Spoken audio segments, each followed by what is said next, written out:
Welcome to the Handcrafted Podcast, the business of making things. I'm Paul, founder of Philadelphia Table Company and the Handcrafted Network, and I believe great craftsmanship deserves great business strategy. This podcast is for makers who want to build not just great products, but a thriving business. Each episode will dive into the mindset, systems, and skills that turn craft into success.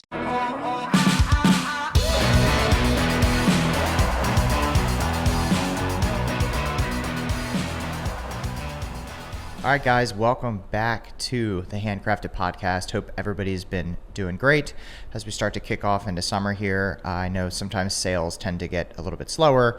We tend to go on vacations and all of that sort of stuff. So maybe be a little more patient with clients and things. I know sometimes it could get a little stressful. I know I had talked about some cash flow issues in the past, and 2 weeks ago or so. Things have since started to clear up a little bit, start to move a little bit through the pipeline. Had some big projects sort of come online, as well as like a few other like great lead sources start to come through. So starting to feel like I'm in a better spot. And again, I'm always here to help if you have any questions, or you find yourself in a very similar position. Feel free to send me an email, paul@thehandcraftednetwork.com. I'd love to chat through it, or at least connect. Not saying I have all the answers, but sometimes it's just helpful to have that sort of emotional support. Speaking of emotional support, so when I started Philadelphia Table Company, I didn't really know how to do the business thing. Like, I knew how to make stuff. I was like pretty handy, right? So it was like a little bit of a trial by fire, but also I knew enough that I didn't know enough, So one thing that I started doing was like seeking support from other people, finding other people that I can reach out to, finding sort of like, I don't know, like people, like examples or like North Stars or like things that I was able to sort of like be like, okay, these are like different benchmarks. These are different ways to like reach out, all that sort of stuff. But it was like really challenging to do that. I mean, it was like through social media, it was through, texts and LinkedIn and all of that sort of stuff. And so as I started to get into a little bit more of a position where I was like, okay, I've started to figure this out a decent amount, I decided to start the Handcrafted Network. So the Handcrafted Network is an online community and classroom. The classroom is there to help guide you. I do a bunch of different modules. I'm going to record a few more this week where we talk about everything from sales, or I talk about everything from like sales to shipping to insurance to team growth to getting your first orders in to advertising. There's a big, huge advertising section on there, social media, all of that sort of stuff. It's sort of the resource that I wish I had when I was starting or growing, when I had like an employee or two, or kind of in that weird spot of like, I don't know what's next. I don't know who to reach out to. So this community is really great for that. It gives you a great resource of people that are doing this professionally as well as semi-professionally, and people that are going from part-time to full-time, people doing it part-time and making a decent living doing it. So this community is really great for those of you guys who are looking for it. I know for me, I didn't really know who to reach out to. It was kind of lonely, and yeah, I just was trying to figure it out. So anyways, for those of you guys interested, like I said, we are doing a special. We're doing a 2-week, over the next 2 weeks, you could sign up for a free trial. We've had a handful of people sign up and take advantage of that. So if you're kind of on the fence or you're wondering, hey, is this the right thing for me? Go to thehandcraftednetwork.com or click the link below. It will take you to the community. It gives you a 1-week free trial. You get to do a call with me. You get to see how the whole thing sort of flows. So hope to see you in the group. It would be fantastic to have you. Again, it's a great place to just connect, bounce ideas, and just sort of feel that emotional support.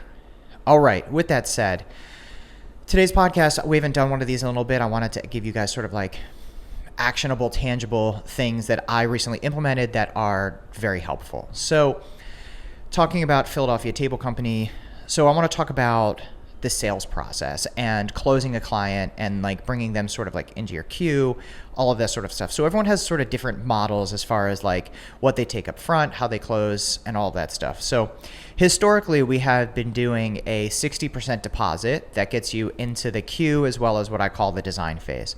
So prior to that, what I would do is come up with sort of like a scope of work. So nothing that was super time consuming. I would start to kind of get initial feels from people. Hey, what are you looking for? What sort of project? And I would sort of give them a little bit of like a ballpark. Hey, this is going to be, 8,000, about 12,000, blah, blah, blah. If they seem interested and they seem like, okay, this is great. So I sort of like pre-vet all my clients.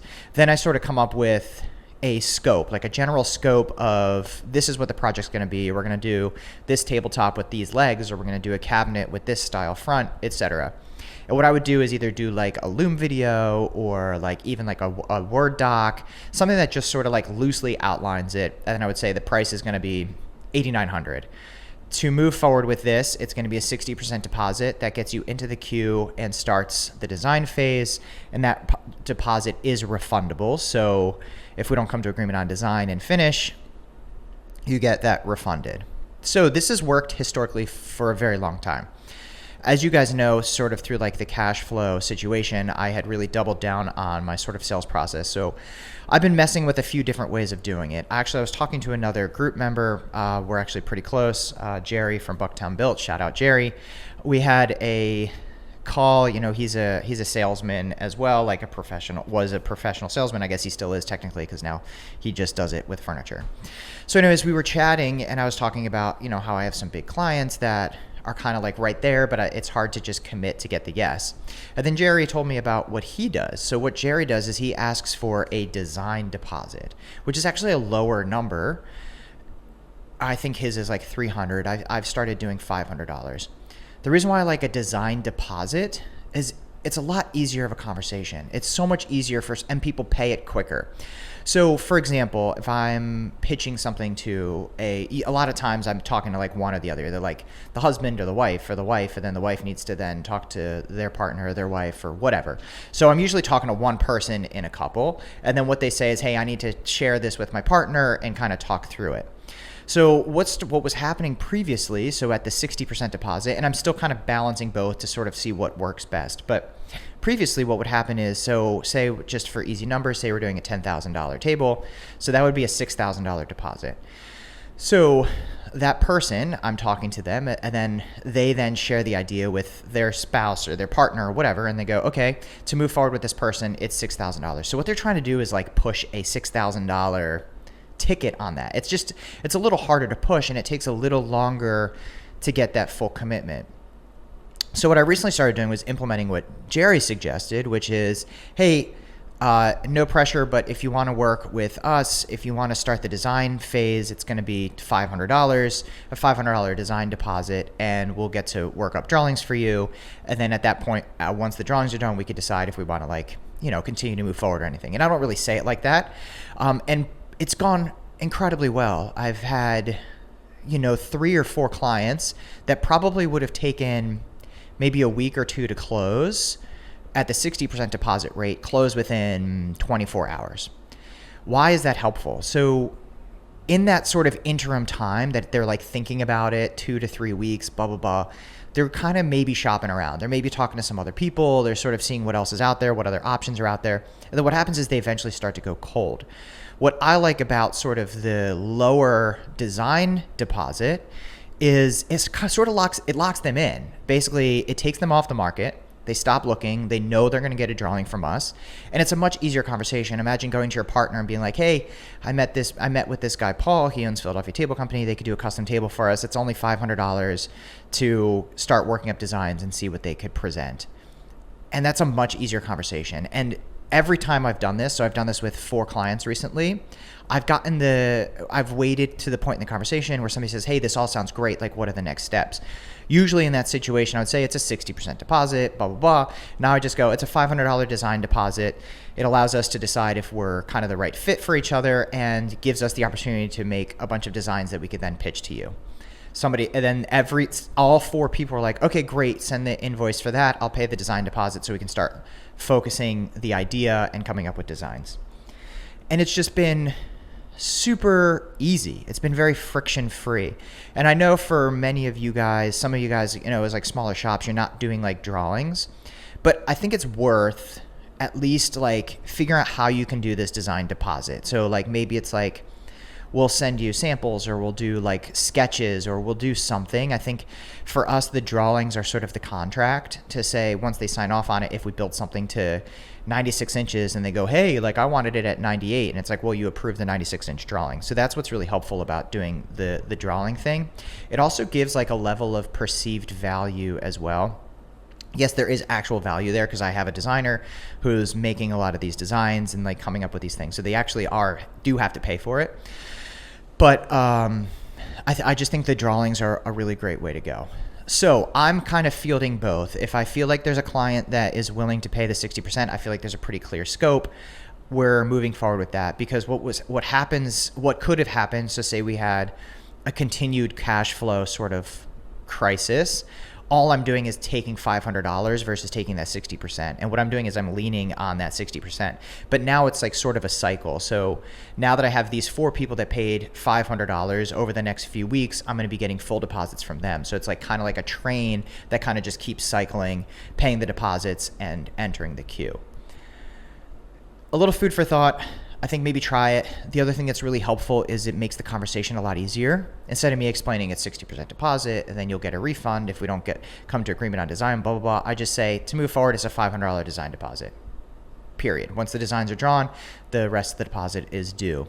And I'm debating on whether the fact that I say the rest of the deposit is due or the deposit is due, because I could actually carve out an additional, say, $500 per item if that's a specific fee. So sort of like the design fee is like 500 and maybe the table's 10,000. So instead of being like, 9,500, maybe it's like 10,000 and then 500, something along those lines. But something I'm playing with, again, it's really easy. You could just make a quick thing. However you're doing your invoicing, just make it so you have a design deposit selection and try it. I think it's worth trying. It's a lot easier of a conversation, like I said. But you don't want to push it too hard. I usually like to wait until they ask for like what are sort of the next steps, etc. Or they go, oh, this sounds great. Because almost everybody at every conversation goes that way. They go, hey, what are the next steps in this process? And then the other thing too is like once you've already mentioned that, like I have an email follow-up that I'm going to send today. I could just be like, hey, it was really great meeting you at the showroom. Let me know if you're interested in submitting the design deposit so we could start formally working on some designs. And we'll see what happens. It might take them off the market. It may scare them away. It may spook them, but we'll see how it goes. All right, guys, this was a pretty quick one. I hope that this itself was pretty helpful. These are all the kinds of tips and tricks and things that we talk about very often in the online community. And I sort of share real-time feedback saying, hey, this is what I've done. It worked. This is what I've done. It didn't work. Hope everybody has a great week. Again, I'm collecting questions for office hours. Please send all questions to, I think the next one's going to be in office hours, paul@thehandcraftednetwork.com. And hope to see you in the community. Hope to hear from you on email. Please like, share, subscribe, all of those sorts of fun things. It's been really great growing and developing this podcast. All right, guys. Peace.